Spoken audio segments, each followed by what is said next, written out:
SI సూర్య శరత్చంద్ర ఇంటికొచ్చి అసలు ఆకాష్ని భర్తగా తీసుకొచ్చి గగన్ అని చెప్పేసి అందరికీ నమ్మించే ప్రయత్నం చేసింది అని భూమి మీద నింద వేస్తుండగా అప్పుడు కేపీ విధంగా అంటాడు.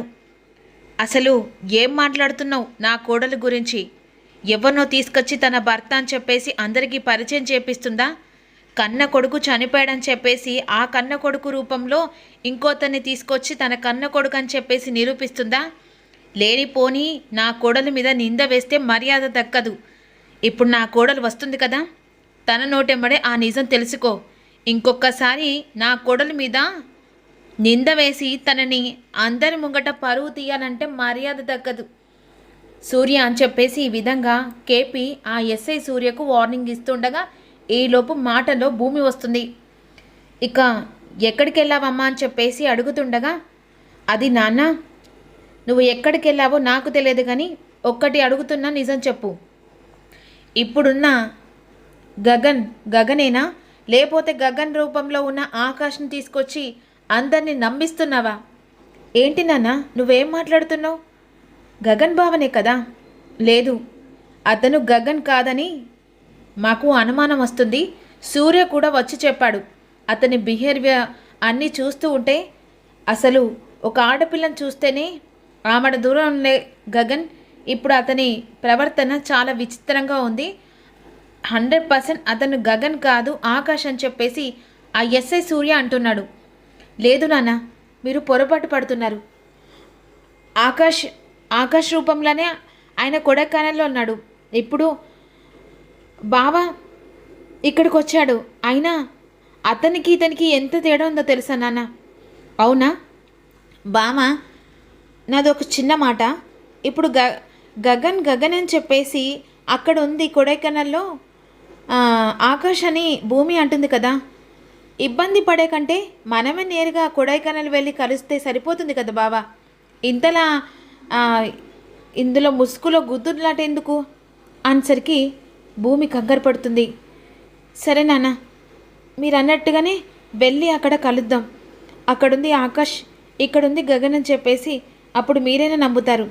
వెళ్ళి నేను లగేజ్ సర్దుకుంటాను అనే విధంగా లోపలికి వెళ్ళి ఈలోపు వెంటనే ఫోన్ చేస్తూ ఉంటుంది. ఆ సమయంలో భూమి వెళ్ళిపోతుంది కదా. వెళ్ళిన తర్వాత ఇక గగన్ నా ముద్దు పెట్టాడు, ఇలాగే ఒక్కటైతే ఆ తర్వాత పెళ్లి చేసుకున్నా కూడా సరిపోతుంది కదా.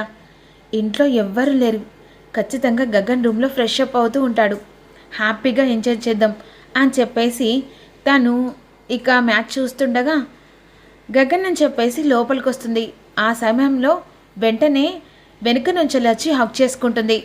ఇక భూమి మాత్రం ఇప్పుడు ఈ సిచ్యువేషన్లో ఉంది ఆకాష్, ఇది కనుక నిజం బయటపడితే మొదటికే మోసం వస్తుంది అని చెప్పేసి వాష్రూమ్లోకి వచ్చి కాల్ చేస్తూ ఉంటుంది.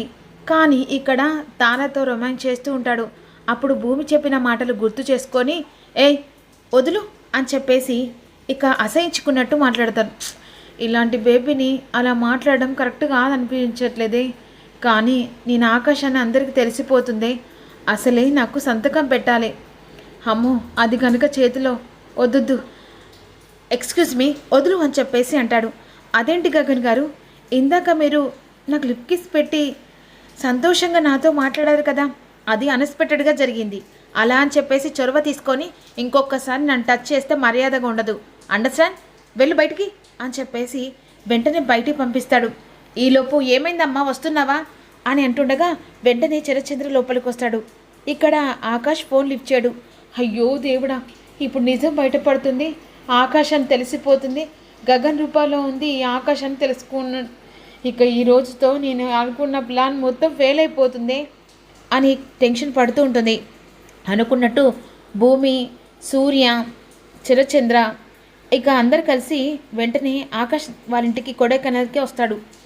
ఇక భూమి ఎంత టెన్షన్ పడుతుందంటే ఈ రోజుతో ఆడిన నాటకం మొత్తం బయటపడుతుంది. ఇక ఇక్కడ ఆకాష్ లేడని తెలుస్తుంది, హైదరాబాద్కి వచ్చిందని తెలుస్తుంది. ఆ తర్వాత అక్కడుంది ఆకాష్ అని కూడా నిజం బయటపడుతుంది. దేవుడా అని చెప్పేసి టెన్షన్ పడుతూ ఉంటుంది. ఇక వెంటనే అక్కడికి వెళ్ళిన తర్వాత ఆకాష్ అడ్రస్ పట్టుకొని సూర్య ఇక శరత్చంద్ర భూమి వెళ్తారు కదా. ఆ సమయంలో వెళ్ళిన తర్వాత అక్కడ ఎదురుగా ఇక సెక్యూరిటీ గార్డు ఉంటాడు. ఆకాష్ అనేసరికి ఉదయ్ సార్ అని చెప్పేసి లోపలికి పొమ్మంటాడు.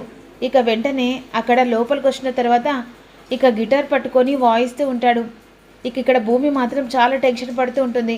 ఇప్పుడు ఆకాష్ కాదు ఇక నిజం బయటపడుతుంది అని చెప్పేసి అన్న తర్వాత వెంటనే గగన్ అంటే ఆకాష్ అలా వెనక్కి తిరిగి చూసరికి ఒక్కసారిగా భూమి షాక్ అయిపోతుంది.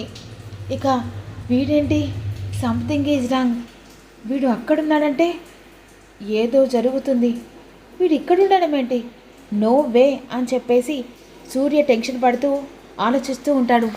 ఈలోపు హూ ఆర్ యూ, ఎవరు మీరు అని చెప్పేసి అడుగుతాడు. అంటే నువ్వు మా అల్లుని రూపంలో ఉన్నావు కదా. మా అల్లుడు చనిపోయాడు, అయితే మళ్ళీ తిరిగి బ్రతికొచ్చాడు. కానీ బ్రతికొచ్చిన మా అల్లుడు నువ్వు ఒకరిలాగున్నావు. చనిపోయాడా లేకుంటే ఆ రూపంలో నువ్వొచ్చావా? అసలు మీరేం మాట్లాడుతున్నారండి? మీరేం మాట్లాడుతున్నారో మీకైనా అర్థమవుతుందా?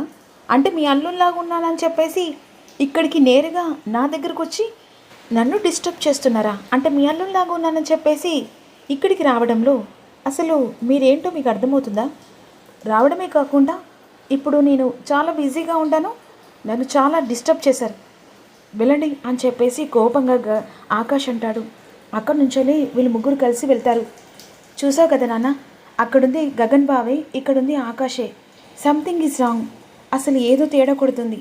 ఏది తేడా లేదు సూర్య, ఖచ్చితంగా అక్కడుంది గగనే, ఇక్కడుంది ఆకాషే. అసలు నేరుగా తెలుసుకోవాలంటే గగన్ ఇంటికి వెళ్తే తెలుసుకుందాం. ఏంటి మళ్ళీ బావ ఇంటికా? ఇప్పుడు బావ అక్కడ ఉన్నాడు కదా, దేవుడా అని చెప్పేసి సరే సార్ నేను వెళ్తాను అని చెప్పేసి సూర్య వెళ్ళిపోతాడు. ఈలోపు ఇక భూమితో కలిసి వెళ్తుండగా అక్కడ భూమి చాలా కంగారు పడుతుండగా, ఏంటమ్మా ఎందుకంత కంగారు పడుతున్నావు? అబ్బాయి ఏం లేదు నాన్న అనే విధంగా అంటుంది. ఈలోపు మళ్ళీ పాపం ఆకాష్ గెటప్ చేంజ్ చేసి అక్కడికి వెళ్తాడు. ఇక వెంటనే అక్కడికి వెళ్ళేసరికి ఇక్కడ ఖచ్చితంగా దొరికిపోతాను, ఇక్కడ బావ లేడు కదా అని టెన్షన్ పడుతూ ఉంటుంది. అక్కడ ఆకాష్ మేనేజ్ చేశాడు, కానీ ఆకాష్ ఇక్కడికి ఎలా వస్తాడు అనేసరికి వెంటనే గగన్ అని చెప్పేసి పిలుస్తూ ఉంటుంది. ఇక ఈలోపు శారద బయటకు వస్తుంది. ఒక్కసారిగా శారద చరచంద్రని చూసి, అసలు మా ఇంట్లో ఎందుకు కాలు పెట్టారు? నా కొడుకును చంపింది మీరే కదా, మళ్ళీ నా కొడుకుని చంపడానికి వచ్చారా? మీ జోలికి ఎవరు రావట్లేదు, మా బ్రతికేదో మేము బ్రతుకుతున్నాం అనే విధంగా శారద అంటూ ఉంటుంది. ఇదంతా కాదు, ఫస్ట్ నీ కొడుకుని పిలువు, నా కొడుకుతో పని, నా కొడుకును చావు అంచుల దాకా తీసుకెళ్ళాను, ఇప్పుడు మేము ఎవరి జోలికి రావట్లేదు అని అంటుండగా, ఫస్ట్ నీ కొడుకుని పిలుస్తావా లేదా అని కోపంగా అంటుండగా, చరచంద్ర అని చెప్పేసి మెట్లు దిక్కుంటూ వస్తూ ఉంటారు. అసలు నా ఇంట్లో అడుగు పెట్టడానికి నువ్వెవ్వడివిరా, ఫస్ట్ నడురా, బయటికి నడు అని అచ్చుగుద్దినట్టు గగన్లాగా యాక్టింగ్ చేస్తూ ఉంటాడు.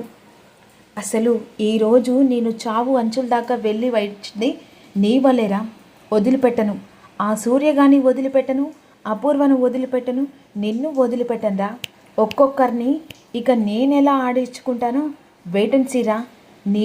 అసలు నా ఇంట్లో అడుగుపెట్టే అర్హత కాదురా, ఈ గుమ్మం దగ్గర కూడా ఉండడానికి వీల్లేదురా అని ఈ విధంగా అంటుండగా, నాన్న గగన్ గొడవద్దు నాన్న, వాళ్ళు వెళ్తారులే. లేదమ్మా, ఇలాంటి వాడిని వదిలిపెట్టకూడదు, నాన్న చిత్రహింసలు పెట్టి నన్ను ఇలా టార్చర్ పెట్టడానికి చుక్కలు చూపిస్తాను అని చెప్పేసి ఇలా సేమ్ గగన్లాగా యాక్టింగ్ చేస్తుండగా భూమి ఏం చెప్పాలో అర్థం కాదు. అసలు ఒక్కసారి స్టన్నే చూస్తూ ఉంటుంది. ఇక వెంటనే ఫిక్స్ అయిపోతాడు. చరచంద్ర భూమిని తీసుకొని వెళ్తాడు. ఇక భూమి కూడా అసలు భావన చూసినట్టుగా అనిపిస్తుంది. నిజంగానే భావన లేకపోతే ఆకాశ అని తను కూడా మైండ్ మొత్తం బ్లామ్ అయిపోతుంది. వెంటనే నేరుగా ఇంటికి వెళ్తాడు. ఇక అపూర్వ మాత్రం ఈరోజు భూమి జాతకం మొత్తం బయటపడుతుంది. ఆ తర్వాత బావ మెడల్ పట్టుకొని భూమిని బయటికి గెంటేస్తాడు అని విధంగా అనుకుంటూ హ్యాపీగా ఉంటుంది. ఈలోపు శరత్చంద్ర తన కూతురు తీసుకొని ఇంటికి వస్తాడు. ఏమైంది బావా, ఒక్కరే అని తెలిసింది కదా, ఆకాష్ గగన్ ఆకాష్ ఒక్కరే, ఇక భూమి నాటకం ఆడిస్తుంది తెలిసింది కదా అని ఈ విధంగా, చూసావు బావా నిన్ను ఎలా నమ్మించి మోసం చేసిందో, ఇలాంటి దాన్ని అస్సలు వదిలిపెట్టద్దు బావా అని చెప్పేసి ఈ విధంగా అంటుండగా ఒక్కసారిగా అపూర్వ చెంప లాగి పెట్టి కొడతాడు. ఇంకొకసారి నా కూతురు మీద నిందలు వేసి నన్ను నానా నా కూతుర్ని మాటలు అనేలా చేస్తే చెంప పగలు కొడతాను. అదేంటి బావా అలా అంటున్నావు అని అంటుండగా చీ అని చెప్పేసి చీ కొట్టుకొని వెళ్తాడు. ఏంటా పూర్వ నాన్న కొట్టాడని చెప్పేసి ఫీల్ అవుతున్నావా? అక్కడ ఉంది ఆకాశే, ఇక్కడ ఉంది గగనే. అర్థమైందా? నాన్నకు తెలిసింది ఇది నిజం అని చెప్పేసేసరికి అపూర్వ షాక్ అయిపోతుంది. మరి ఏం జరుగుతుందో తెలుసుకుందాం.